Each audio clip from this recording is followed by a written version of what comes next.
The Sega Genesis, also known as the Sega Mega Drive, was a favorite of mine growing up. Released in August of 1989 in North America, this console pushed Nintendo to their limits and created what was once the greatest rivalry in gaming. Christmas of 1994 was the time my brother and I received a Model 2 Sega Genesis as a gift, along with a bundled copy of The Lion King. As our collection grew, so did our love and appreciation for this great platform.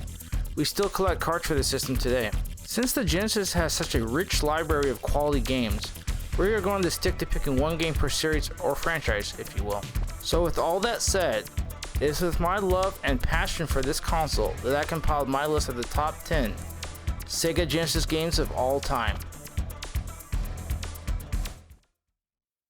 Number 10. Comix Zone. Number 10 on our list is Comix Zone, a side-scrolling action game released on the Sega Genesis in 1995. The game was published by Sega and developed by Sega Technical Institute. You play the role of Sketch Turner, a starving artist and freelance musician from New York City.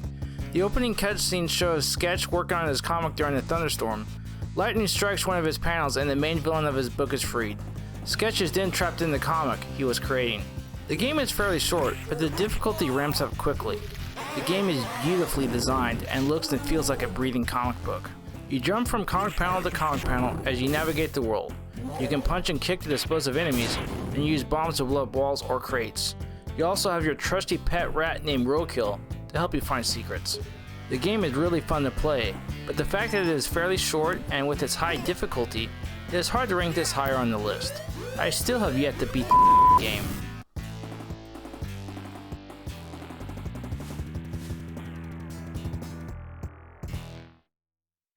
Number 9. Phantasy Star 2. Phantasy Star 2 is a role-playing game released in North America in 1990 for the Sega Genesis. You start the game playing as the main protagonist Rolf, a young man who lives on Paseo. The first companion that joins you on your journey is a humanoid named Nay. As you progress through the game, you encounter other characters that join your party, each with their own strengths and weaknesses. As with other RPGs, you come across towns where you can purchase better armor and stronger weapons.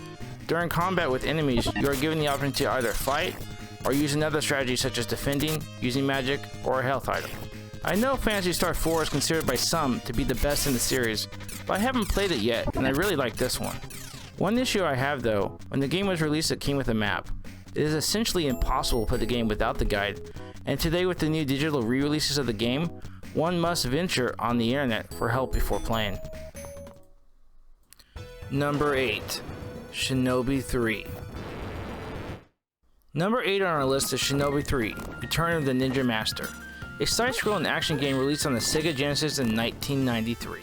I'll be honest here, I was torn between choosing either Adventure Shinobi, a game I grew up with and have nostalgia for, and Shinobi 3, a game I played later in life. I ultimately decided that this entry is superior. The gameplay is smoother and faster paced, you feel more in control of the character. The game stars Joe Masashi, a ninja. The evil Neo-Z organization is once again threatening the world and you have to stop them. There are 7 stages to progress through in the game. You have a sword to attack with and shurikens as a secondary weapon. You can walk or double tap the button on the D-pad to dash and move faster. You also have ninjutsu magic. There are 4 types at your disposal. Art of Thunder, cast a lightning shield. Art of the Fire Dragon, cast and control fire. Art of the Floating Body, increases the height of your jump. Art of the Particle, you annihilate yourself to kill your enemies. Overall, this game is an excellent showcase of what the Genesis has to offer. Number 7. The Adventures of Batman and Robin. Number 7 on our list is The Adventures of Batman and Robin, released in 1995 for the Sega Genesis. The game was published by Sega and developed by Clockwork Tortoise. Based on the amazing animated series in the 90s, the game is beautiful and looks like it was stripped right off the TV screen. The gameplay is a side-scrolling action game that seems to copy heavily from games like Contra. You have 3 types of weapons you can use: batarangs, bolas, or shurikens. You can also play as either Batman or Robin, but there is no difference between the characters. There is also a 2-player mode, so grab a friend and go to town. The story features Mr. Freeze as the main antagonist, and 3 other popular villains who have broken out of Arkham: the Joker, Two-Face, and the Mad Hatter. The music and sound effects are well done. Heck, the They are darn near perfect. You're going to love this game. Number 6. Vectorman.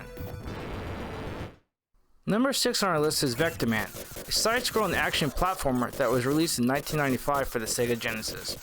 The game takes place in the future. The Earth has been destroyed by humans through pollution. Jeez, where's Captain Planet when you need him? Humans temporarily leave the planet and leave Orbots to clean up their mess while they're away. The gameplay is fast and action-packed. The game features 16 stages, or days as they are referred to in the game. The final stage features a boss fight with an evil robot named Warhead. He has declared war on us dirty humans. Thankfully, Vectorman is here to save us. The game can be pretty challenging, but it is fun. With a little practice, you'll get it down.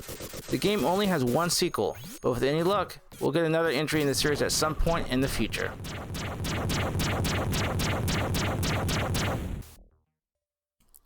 Number 5. X-Men 2 Clone Wars. Number 5 on our list is X-Men 2 Clone Wars, a side-scrolling action game released on the Sega Genesis in 1995. The game was published by Sega and developed by Head Games. The story features the Phalanx as the main antagonist, a techno-organic alien race. Cerebro has detected that the Phalanx has contaminated a Sentinel manufacturing facility. That is where our game begins. The game features 6 playable X-Men: Cyclops, Wolverine, Gambit, Beast, Nightcrawler, and Psylocke. Magneto is unlocked as a 7th playable character when you beat him. You'll venture to popular X-Men locales such as the Savage Land and encounter well-known X-Men enemies such as Apocalypse. The game does feature a 2-player mode, but the game is a little more challenging when you do so, as both players have to be coordinated for it to work. I featured this game in my video, Top 10 X-Men Video Games, so it is no surprise to find it on this list as well. Please check out this game, whether you are an X-Men fan or not. Number 4. Earthworm Jim. Number 4 on our list is Earthworm Jim, a zany side-scrolling action game that was released in 1994 for the Sega Genesis. Now, this is the only game on the list that has a Super Nintendo version of it. There is a good reason for that. This game simply just speaks Genesis to me. The colors just look better on the Genesis, and the music sounds better too. Must be all that blast processing. Not to mention that the Genesis version features an exclusive level, Intestinal Distress. The story is this. Jim is a normal Earthworm. A high-tech super suit plummets to Earth, transforming our hero into a superworm, you could say. But the zaniness doesn't stop there. The first level in the game, New Junk City, features a boss by the name of Chuck, who belches giant fish at you. And holy cow, it gets even better. Check out the names of some of these crazy enemies. Evil the Cat, Professor Monkey Forehead, Bob the Killer Goldfish, and let's take a breath here. The Evil Queen, pulsating, bloated, festering, sweaty, pus-filled, malformed, slug-formed butt. Yeah, that is a mouthful. As you navigate through the stages, you can attack with either your plasma gun or swing your head at them. Take a break and put down the controller. Jim gets bored and starts to goof off. What else can you say about this game? A perfect blend of humor and action.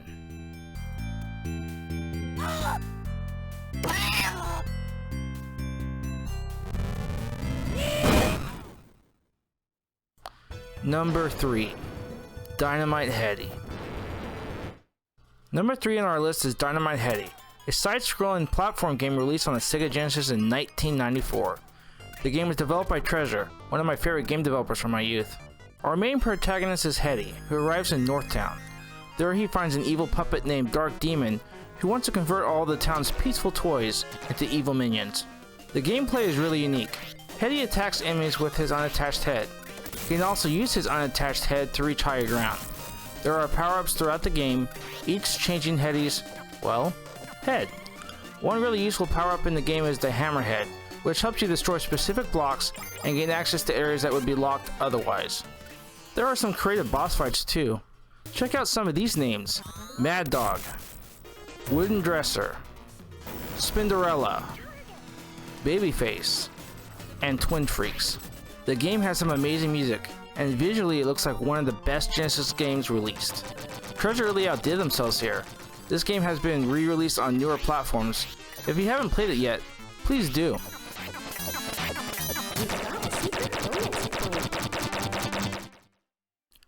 Number 2.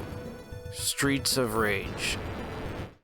Number 2 on our list is Streets of Rage, a beat-em-up game published by Sega and released on the Sega Genesis in 1991.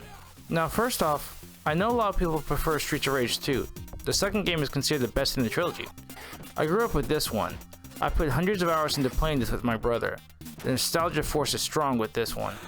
You can take the role of 3 police officers, Adam Hunter, Axel Stone, and Blaze Fielding. I think I might have had a crush on her as a kid. I know. She's not real. She's real in my heart, though.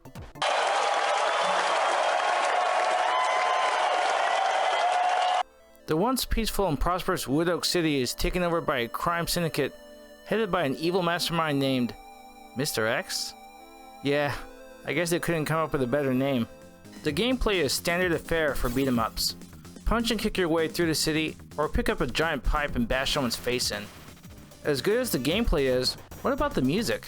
Composed by Yuzo Koshiro, what an amazing composition of music. Is this not one of the best soundtracks of any video game ever? With all that said, you really can't go wrong with this game. I actually prefer this series to Final Fight by Capcom.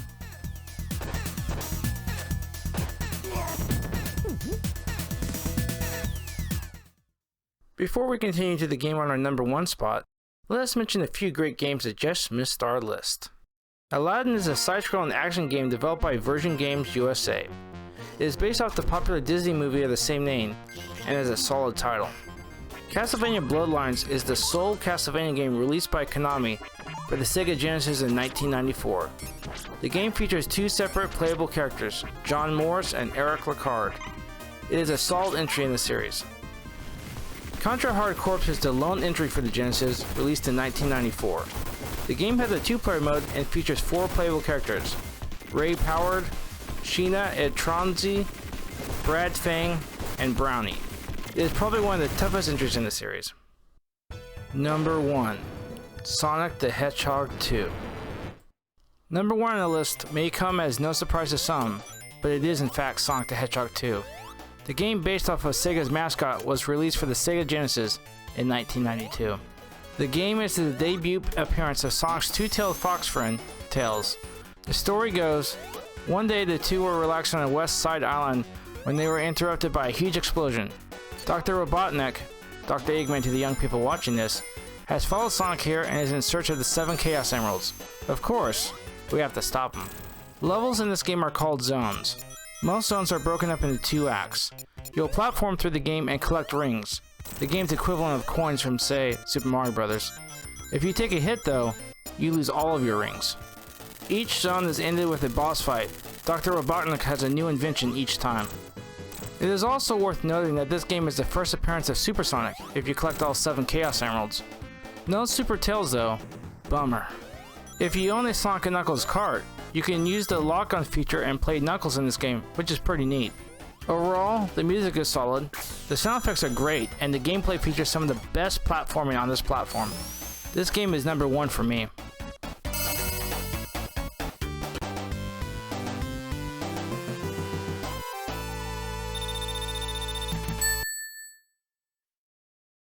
Hey guys, thanks so much for watching this video.